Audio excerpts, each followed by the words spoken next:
Welcome back students in the e-learning platform of GS College of Commerce Varda. I am Assistant Professor Amol Patil. Welcome you all. Today we would be solving next numerical problem of holding company type number 2 partly owned subsidiary. तो partly owned subsidiary में हम इसका example holding company का example कैसे solve करते हैं वो आज के वीडियो लेक्चर में देखने वाले हैं। तो यहाँ पर पार्टली का मीनिंग क्या होता है, कुछ पोर्शन शेयर हमने एक्वायर कर लिए और कुछ पोर्शन शेयर वही कंपनी के पास है, उस कंपनी को हम पार्टली ओन सब्सिडरी कहेंगे।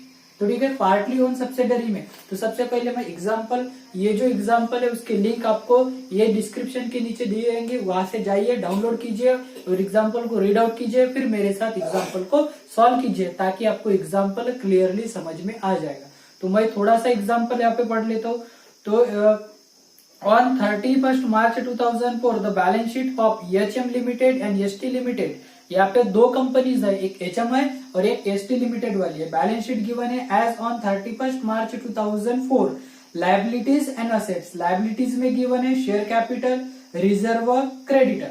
यहाँ पे असेट्स में गिवन है sundry assets 60% shares in ST Limited acquire on 31st March 2004। इसका मतलब ईयर एंडिंग में ही हमने क्या कर दिए, शेयर्स एक्वायर कर लिए। तो हमें पहला रेशो यहाँ पे मिल गया, स्टेप नंबर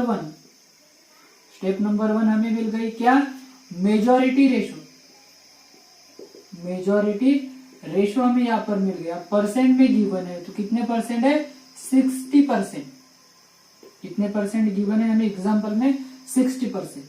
तो स्टेप नंबर 2 इजीली कैलकुलेट हो जाएंगी। अगर स्टेप नंबर 1 पता है तो स्टेप नंबर 2 इजीली कैलकुलेट हो जाएंगी, जिसका नाम है माइनॉरिटी रेशो। अभी मेजॉरिटी रेशो अगर 60% है तो माइनॉरिटी रेशो कितना रहेगा, 100 माइनस 60, 100% माइनस 60%, तो यहाँ पे आ जाएगा 40%।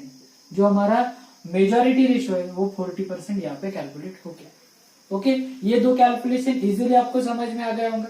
थर्ड, उसके बाद हमें गिवन है preliminary expenses, calculate minority interest amount and calculate of goodwill, cost of control. यहाँ पे हमें कैलकुलेट करना है। तो सबसे पहले यहाँ पे दो स्टेप हमने बना ली। स्टेप नंबर 3 हमारी रहती है, स्टेप नंबर 3 क्या, कैपिटल प्रॉफिट। स्टेप नंबर 3 हमारे पास रहती है कैपिटल प्रॉफिट, जिसको हम क्या कहते हैं, प्री एक्वाजिशन प्रॉफिट, जिसको हम क्या कहते हैं, प्री एक्वाजिशन प्रॉफिट। और वो कितना रहता, प्री एक्वाजिशन प्रॉफिट। तो यहाँ पे गिवन है क्या, रिजर्व, शेयर कैपिटल रिजर्व में हमारे पास क्या गिवन है, रिजर्व। रिजर्व की अमाउंट है, रिजर्व की अमाउंट टोटल है 50,000। रिजर्व की अमाउंट कितनी है, 50,000। प्रॉफिट लॉस अकाउंट कुछ भी नहीं गिवन है। वैसे भी ये कंपनी कब एक्वायर किया है, 31st मार्च। इसका मतलब ईयर एंडिंग में एक्वायर किया। यहाँ पे पोस्ट एक्वाजिशन प्रॉफिट कुछ भी नहीं आएगा। ओके, तो प्री एक्वाजिशन प्रॉफिट हमारे पास आ गया टोटल 50,000। यहाँ पे और एक एक्सपेंसेस है जिसका नाम है प्रिलिमिनरी एक्सपेंसेस। अगर सब्सिडरी कंपनी के पास ये हो गया हमारा कैपिटल प्रॉफिट, तो कैपिटल प्रॉफिट में से जो भी लॉसेस है सब्सिडरी में से वो हम क्या कर देंगे, वहां पे राइट ऑफ कर देंगे, वहां पे फिनिश कर देंगे। तो यहाँ से जो ये क्या है, हमारा प्रॉफिट है, ये क्या है, हमारा प्रॉफिट है। तो प्रॉफिट में से हम लॉस को क्या कहेंगे, क्या करेंगे, लेस करेंगे। तो यहाँ पे लेस हो जाएगा प्रिलिमिनरी एक्सपेंसेस। एसटी लिमिटेड वाला प्रिलिमिनरी एक्सपेंसेस है 6,000, तो रिमेनिंग कितना बचा, 44,000। तो ये हमारे लिए क्या हो जाएगा, कैपिटल प्रॉफिट। ये हमारे लिए क्या बन जाएगा, कैपिटल प्रॉफिट। कितना, 44,000। ये हो गया step number 3। Step number 4 calculation करने की जरूरत नहीं है, क्या है, रेवेन्यू प्रॉफिट। रेवेन्यू प्रॉफिट उसकी जरूरत है क्या, नहीं है। रेवेन्यू प्रॉफिट हमारे पास गिवन ही नहीं। ठीक है, नेक्स्ट हमारे पास है स्टेप नंबर 5। स्टेप नंबर 5, यहाँ पे हमें क्या निकालना पड़ता, एक तो गुडविल आएगी या ऑब्लिक में कैपिटल रिजर्व आए। एक तो गुडविल आएंगी, नहीं तो कैपिटल रिजर्व आएगा। क्वेश्चन में क्लियरली मेंशन है क्या निकालना है, गुडविल निकालना है, इसका मतलब यहाँ पर गुडविल का ही कैलकुलेशन आएगा, कैपिटल रिजर्व का कैलकुलेशन नहीं आएगा। फिर भी हम यहाँ पे लिखेंगे गुडविल ऑब्लिक कैपिटल रिजर्व। तो सबसे पहले यहाँ पे हम लिखते cost of purchase, cost of purchase. तो हमने जो शेयर परचेज किए 40%, उसका कॉस्ट ऑफ परचेज कितने में परचेज किए, जिसको हम कॉस्ट ऑफ इन्वेस्टमेंट कहते हैं, शेयर्स की इन्वेस्टमेंट कहते हैं। तो टोटल यहाँ पर गिवन है 1,62,400। यहाँ पे टोटल कितना गिवन है 1,64,200। देन उससे माइनस करके हम क्या लेस करते, क्या shares, share capital, share capital of ST limited, ST limited, share capital ST limited का इनटू करते मेजॉरिटी रेशो, इनटू रहेगा यहाँ पर मेजॉरिटी रेशो। कल के एग्जाम्पल में पूरा का पूरा शेयर कैपिटल हमने यहाँ पर लिया था, इस एग्जाम्पल में पूरा नहीं आएगा क्योंकि यहाँ पर कुछ जो पोर्शन है वो वही उनके पास भी है, हमारा कितना है सिर्फ 60% है। तो शेयर कैपिटल में से भी कितना आएगा 60% ही पोर्शन हमारा आएगा। तो टोटल हो गया ये 2 लाख इंटू 60%, अगर आप निकालते तो टोटल हो जाएंगी 1,20,000। टोटल कितनी बन जाएगी 1,20,000। इसको क्या करना है लेस, और उसमें से लेस हो जाएगा क्या कैपिटल प्रॉफिट। क्या निकाला हमने कैपिटल प्रॉफिट निकाला, वो भी क्या हो जाएगा यहाँ पे लेस हो जाएगा, जो कितना है 44,000 यहाँ पे गिवन है, कितना है 44,000। उसको क्या कर देंगे हम लेस कर देंगे 44,000 नहीं आएगा, यहाँ पर भी कितना पोर्शन आएगा 60%। तो 44,000 इंटू 60%, अगर आप निकालते हैं 44% के 44,000 के 60% आप कैलकुलेशन करते हैं तो टोटल कितना हो जाएगा 26,400, 26,400। ये दोनों भी अमाउंट लेस हो जाएंगे, और लेस करके हमारे पास जो बैलेंस बचेगा कितना 16,000। ये प्लस में आ रहा, तो यहाँ पे हम क्या निकालेंगे गुडविल, यहाँ पे हम क्या निकालेंगे गुडविल, जो कितनी आई 16,000। कैसे निकाला यहाँ पे क्लियरली मेंशन है, हमारा कितना जो भी पोर्शन हमारे पास मिलेगा कैपिटल प्रॉफिट, रेवेन्यू प्रॉफिट, जो भी हमें पोर्शन मिलेगा वो कितना मिलेगा, जितना हमारा मेजॉरिटी रेशो है उतना ही हमें पोर्शन यहाँ पर मिलेगा।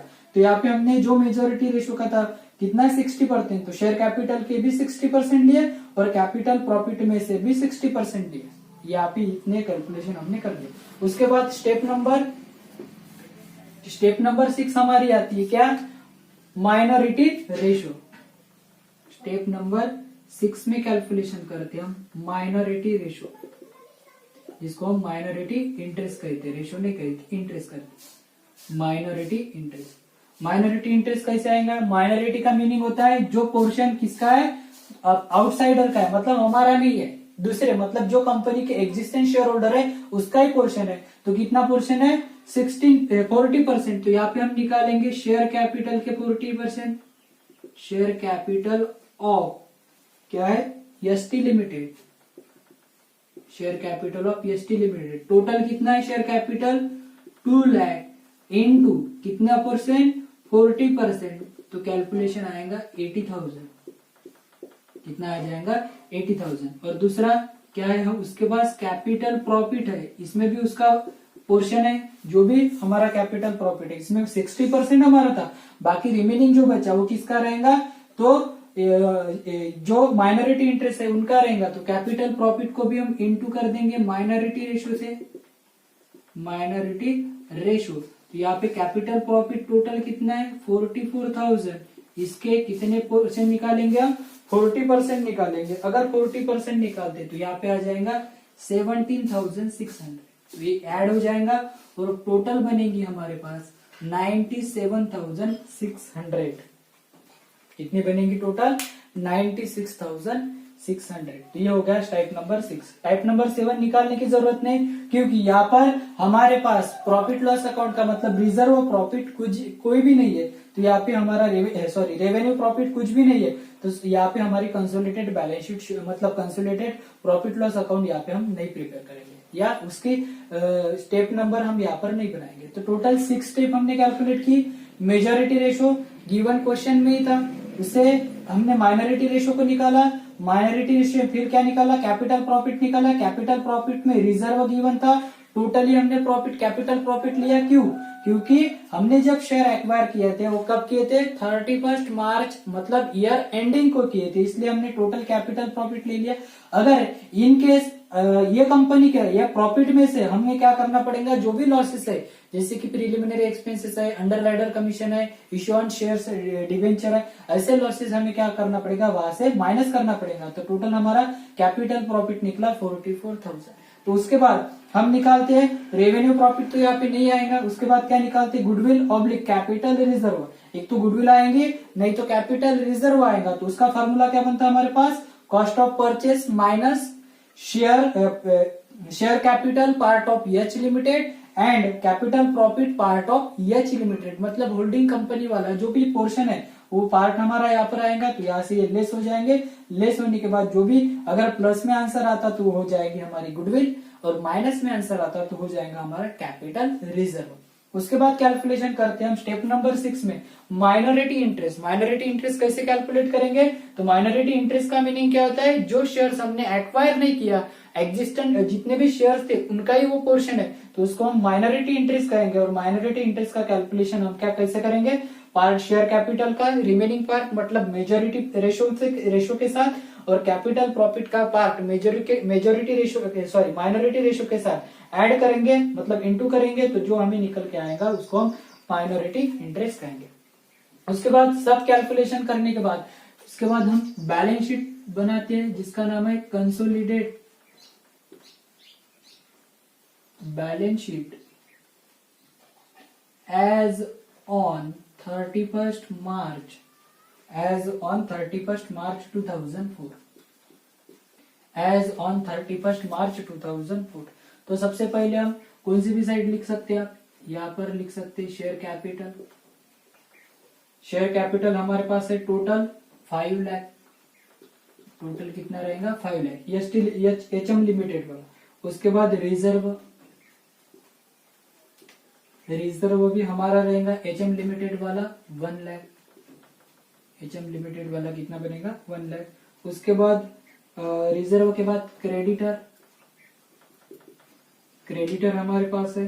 क्रेडिटर्स कितने, 80,000 एचएम के और 60,000 एसटी के, टोटल हो जाएंगे 1,40,000। टोटल कितनी बच जाएंगी, 1,40,000। उसके बाद माइनॉरिटी इंटरेस्ट आ जाएगा। इसका कैलकुलेशन हमने किया 97,600। देन उसके बाद यहाँ पे असेट साइड में आएगा सन्ड्री असेट्स।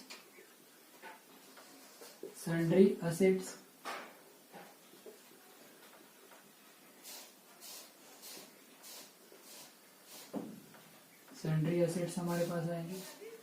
कितनी है टोटल हमारी है 5,17,600 इंटू 3,04,000 इंटू कितना हो गया 3,04,000। तो टोटल बन जाएंगी हमारे पास बैलेंस शीट की।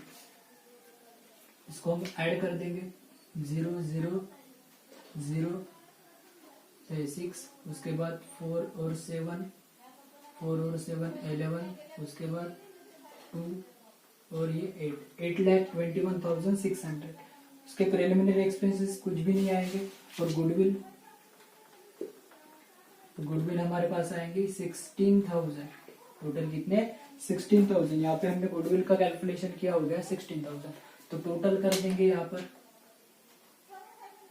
टोटल आएंगे 0 0 6 6 1 7 3 और 8। यहाँ पे भी टोटल आएगी हमारे पास 8,37,600। और हमारा एग्जाम्पल क्या हो जाएगा, क्लोज हो जाएगा। इस तरीके से हम यहाँ पर कंसोलिडेटेड बैलेंस शीट भी बनाएंगे, और बाकी का जो पोर्शन है जो माइनॉरिटी इंटरेस्ट से लेकर मेजॉरिटी रेशो से लेकर माइनॉरिटी इंटरेस्ट तक ये भी वर्किंग हम यहाँ पर करेंगे। तो इस तरीके से एग्जाम्पल आपको सॉल्व करना पड़ेगा ताकि आपको एग्जाम्पल इजीली आ जाएगा। ठीक है, बाकी का हम अगले वीडियो में देखते हैं।